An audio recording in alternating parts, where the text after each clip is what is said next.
Paix sur vous. Aujourd'hui, nous allons voir comment, parfois, la réponse que nous cherchons se trouve dans la question que nous nous posons. Restez jusqu'à la fin. Avez-vous déjà ressenti, au fond de vous, que votre vie a un but? Que votre existence ne peut pas être un simple accident du hasard? Ce sentiment est universel. Chaque être humain cherche à comprendre pourquoi il est ici et où il va. Mais d'où vient cette quête de sens? Depuis toujours, l'homme pose des questions. Pourquoi existons-nous? Quel est le sens de la vie?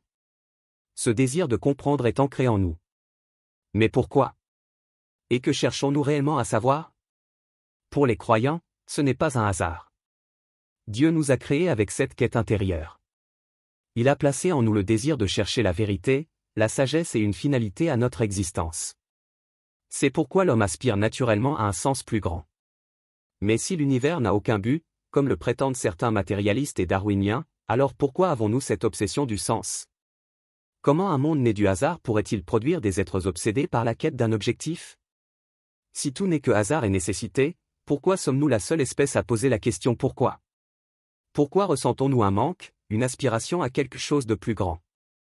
Nous nous révoltons contre la souffrance et l'injustice, comme si nous étions faits pour un monde meilleur.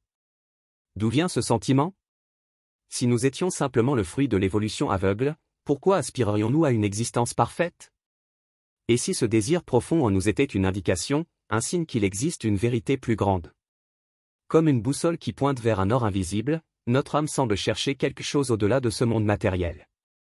Même la science reconnaît que l'univers est incroyablement bien réglé pour permettre la vie. Mais alors, comment peut-on croire qu'un univers si précisément calibré puisse donner naissance à des vies, sans but? Est-il logique de reconnaître que l'univers est incroyablement bien calibré pour permettre l'apparition de la vie, tout en niant que la vie elle-même puisse avoir un but, une sagesse et un sens ultime? J'espère que cette vidéo vous a plu, merci pour votre écoute et votre attention, ne manquez pas notre prochain épisode, où d'autres récits fascinants vous attendent.